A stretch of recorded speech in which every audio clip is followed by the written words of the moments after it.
रोज जनाबाई का नाम आता है पर प्रसंग नहीं बोलता मैं, पर बहुत सुंदर प्रसंग है। अपने माता पिता के साथ गई थी पंढरपुर, और पंढरपुर किस भावना से गई थी पता है? कि मैं वहां जाऊं और मैं वहां अपने आप खो जाऊं, इसी भावना से गई। मुझे विठोबा से मिलना है। छोटी सी जनाबाई जैसे ही पहुंची पंढरपुर, एकादशी का दिन, आषाढ़ी, भयंकर भीड़ पंढरपुर में, तिल रखने की जगह नहीं है। कहते हैं कि बड़ी भरी भीड़ में जनाबाई का एक हाथ पिता ने, एक हाथ मां ने पकड़ा था। वो तो पकड़ के चल रहे थे, भीड़ देख करके जनाबाई छोटी सी, उसने सोचा इनके संग रहना तो है मुझे, माता पिता मेरे सर्वस्व हैं, पर मुझे विठोबा को प्राप्त करना है, ये मुझे करने नहीं देंगे। जानबूझ करके अपना हाथ ही छोड़ दिया और खो गई। माता पिता ढूंढ रहे हैं, कहां गई, कहां गई जना, कहां गई जना। जनाबाई तो नाचने लगी, अब ठीक है, अकेली हूं, अब विठोबा से मिलूंगी। माता पिता ढूंढते ढांढते 2-3 दिन नहीं मिली, चले गए। जनाबाई अब ढूंढ रही है विठोबा कहां है। गलियों में ढूंढती है, कभी किसी के घर के बाहर ढूंढती है, कभी मंदिर के बाहर खड़ी रहती है, संतों के सत्संग में जाती है, नहीं मिले। अब छोटी है, कुछ दिन निकलने के बाद याद आने लगी।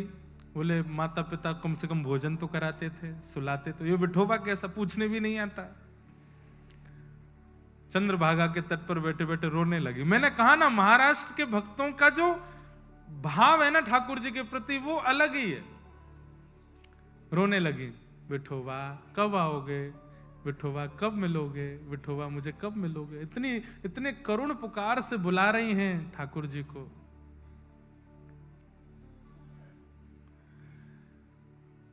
तभी श्री नामदेव जी महाराज और सब परिवार के लोग वहां आए।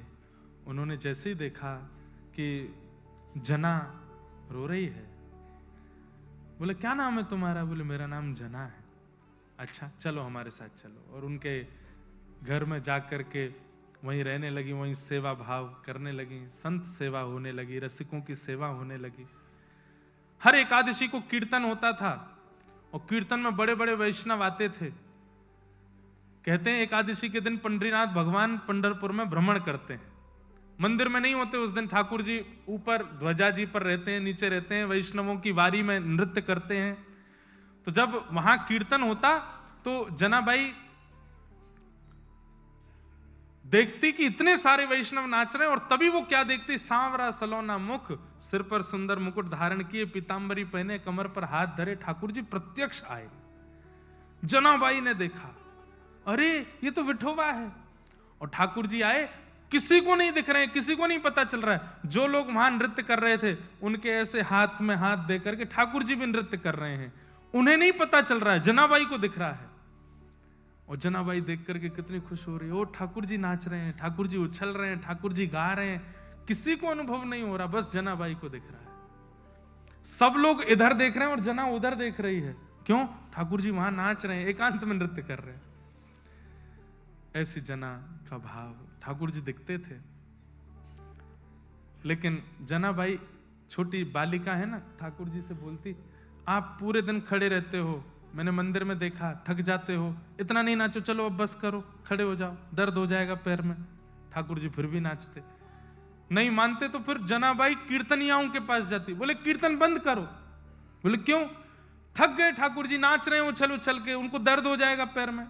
अब छोटी सी जना की कोई बात नहीं माने, और तेज तेज गरज करें जोर जोर से, ठाकुर जी और उछल उछल के नाचे। जना रोने लगे, अरे नहीं नाचो ना, आपको दर्द हो जाएगा। कीर्तन विश्राम हुआ, सब गए, तो ठाकुर जी भी अंतर ध्यान।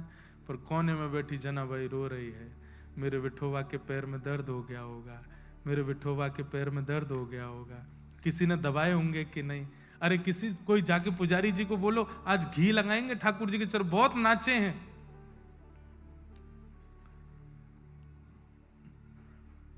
रात्रि के मध्य रात्रि हो गई, रोती रही, पंडरीनाथ भगवान के मंदिर को देख रही है और रो रही है कि आज विठोबा को दर्द हो रहा होगा। इतने में विठोबा प्रकट हो गए। प्रकट होकर बोले, जना, जैसे देखा, अरे माझा विठोबा, मेरा विठोबा, तुरंत लिपट गई, जल्दी पैर दिखाओ अपने। हाँ इसीलिए आया हूं, ले गोदी में पैर रख, दबा, तेरे को बहुत चिंता हो रही मेरे पैर की। अब जना भाई चरण दबा रही है ठाकुर जी के, और ठाकुर जी ऐसे बैठे हैं चरण रख के गोदी में। लक्ष्मी जी कह रही है, ये सुख तो मुझे भी नहीं दिया कभी, जो इसको जना को दे रहे। चरण दबा रही है, छोटी सी जना है, ज्यादा तो कुछ जानती नहीं। अब बात क्या करे ठाकुर जी से, तो ठाकुर जी से पूछ रही है, भोजन किया? ठाकुर जी बोले, हाँ किया। कब किया? रोज नियम है, 8:30 बजे ही खाता हूं मैं, मंदिर में टाइम टू टाइम होता है। सुबह 3 बजे, मतलब 3, मुझे नींद भी आ रही हो तो भी उठा देंगे। दोपहर में इतने बजे प्रसादी, रात में इतने बजे भोजन। अच्छा, पेट भर गया? हाँ भर गया।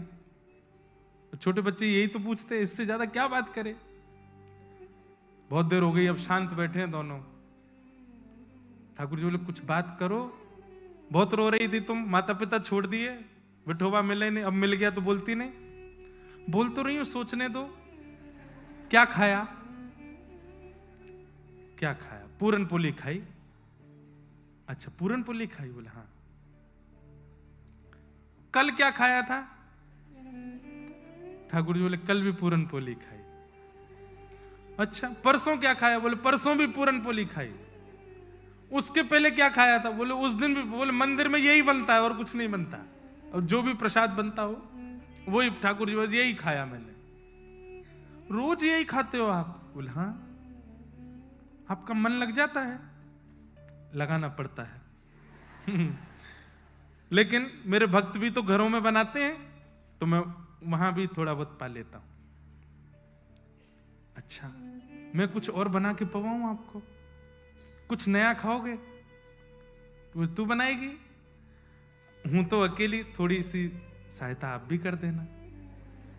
ठाकुर जी बोले ठीक है बना। तो वहां से लकड़ी लेके आओ, चूल्हा जलाना। ठाकुर जी लकड़ी लेके आ रहे हो, विठोबा लकड़ी लेके आए, ले जरा जला। जना भाई चूल्हे में रख रही है, अग्नि लगाती है, कहीं कुछ सब्जी अमनिया कर रही है, खुद व्यस्त है। ठाकुर जी बैठे, आप क्यों बैठे हो? आप भी कुछ करो। मैं क्या करूं? क्या आता है आपको? लक्ष्मी जी दूर खड़ी बोल रही है, अरे जनाइयों के क्या नहीं आता, ये सब तो आता है इनको। ठाकुर जी बोले, क्या करूं बता? बोले मेरे छोटे हाथ हैं, सब्जी मैं काट देती हूं, आटा आप मारो। ठाकुर जी अपनी पीताम्बरी ऊपर करे, अपने कड़ूला ऊपर करे, मकर कुंडल पीछे किए, आटा मार रहे हैं, या जना भाई सब्जी बना रही है।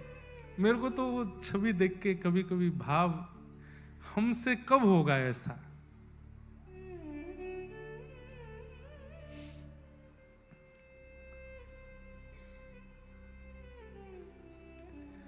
छोटी सी जना ठाकुर जी के लिए प्रसाद बना रही है।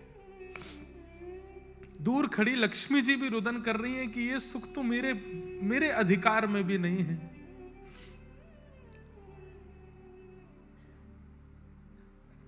छोटी छोटी रोटी अपने हाथ से बनाती है, सामग्री चावल आदि जो भी महाराष्ट्र के प्रमुख व्यंजन बनते हैं सब बनाए। ठाकुर जी बोले मेरे हाथ में आटा लगा है, जना तू अपने हाथ से पवा। छोटी सी जना छोटा सा कवल लेती है, अपने हाथ से पवा रही है। ठाकुर जी प्रेम से पा रहे हैं। ऐसा सुख जनाबाई को ठाकुर जी देते हैं। इतने में ही मीठी मधुर बातें हो रही हैं। समय हो गया, घंटे घड़ियाल बजने लगे, मंगला का समय हो गया। ठाकुर जी, जनाब मैं जाता हूं। कहां जा रहे हो? मंगला हो गई, मंदिर में सब दर्शन करने। आप तो सोए नहीं। कोई बात नहीं जनाब, कल भोजन नहीं करना, कल सोना मेरे पास आके, ठीक है। ठाकुर जी गए, जाके तुरंत मंदिर में खड़े हो गए, कपाट खोले, काकड़ा आरती हो रही ठाकुर जी की। पूरे दिन खड़े रहे, प्रतीक्षा कर रहे हैं ठाकुर जी कब रात्रि हो, मंदिर बंद हो, मैं जना के पास जाऊं। आज जना भाई गोद करके बैठी, आज खाना नहीं, आज पूरन पोली से ही मन लगाओ, आज सो, थोड़ी देर आराम करूं, सुबाऊं आपको। ऐसी जनाबाई को ठाकुर जी सुख देते हैं। एक हमारे व्रज में एक महापुरुष हुए, उनका एक पद है, मुझे पद पूरा याद नहीं है, पर अभी जनाबाई और पंडरीनाथ भगवान के भाव में ये लगता है। प्रीतम तू मोहे प्राणन्ते प्यारो, प्रीतम तू मोहे प्राणन्ते प्यारो, तुम मेरे पुतलिन में बसत हो, पुतलिन मतलब नेत्र, तुम मेरे पुतलिन में बसत हो, रहो नैनन न्यारे,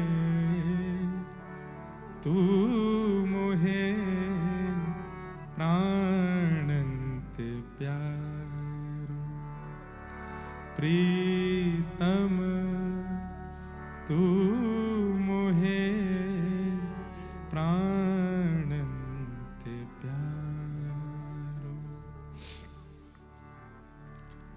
एक रात्रि जनाबाई चक्की चला रही है, ठाकुर जी आ गए। ठाकुर जी बोले, जना आज ना खाना है, आज ना सोना है, तो आज तुझसे कुछ सुनना है, तू बहुत मीठा गाती है। बोले, तुम्हें कैसे पता?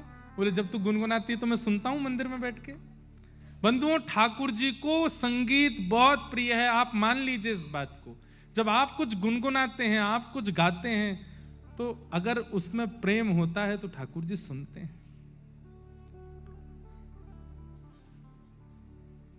जनाबाई चक्की चला रही, बोले मुझे बहुत काम है, मैं कैसे गाऊं? बोले सुन, मैं चलवाता हूं ना। ठाकुर जी एक तरफ बैठ गए और चक्की चलवा रहे हैं। बोले तू कुछ गा। जनाबाई गा रही है। अब मुझे तो अभंग नहीं आता जनाबाई का भी, ठाकुर जी सुन रहे हैं। ठाकुर जी चक्की चला रहे थे तो जितने आभूषण पहने थे वो आभूषण आवाज कर रहे थे। तो जनाबाई बोली, बहुत आवाज हो रही है, ये उतार दो। ठाकुर जी ने सारे आभूषण उतार दिए, चलाने लगे चक्की। इतने भाव से सुनते रहे ठाकुर जी।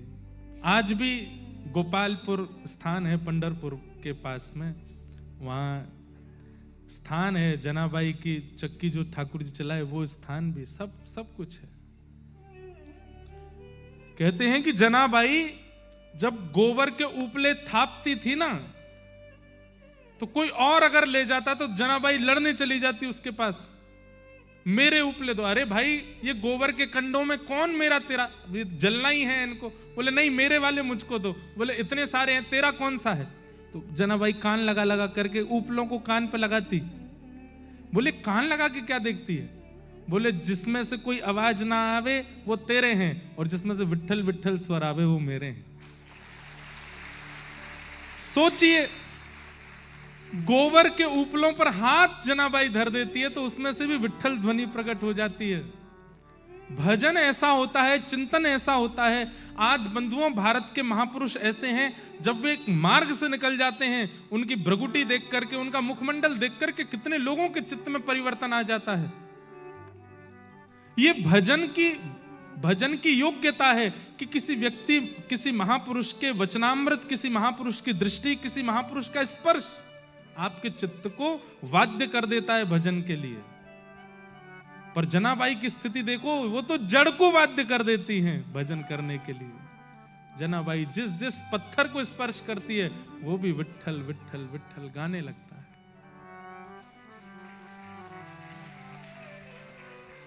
ऐसी जनाबाई। तो हमें मुक्ति की कामना नहीं है, हमें तो ये कामना है जो जनाबाई के साथ है। हमें तो ये कामना है जो नामदेव तुकाराम जी के साथ है। हमें तो वो कामना है जो सूरदास जी के साथ है।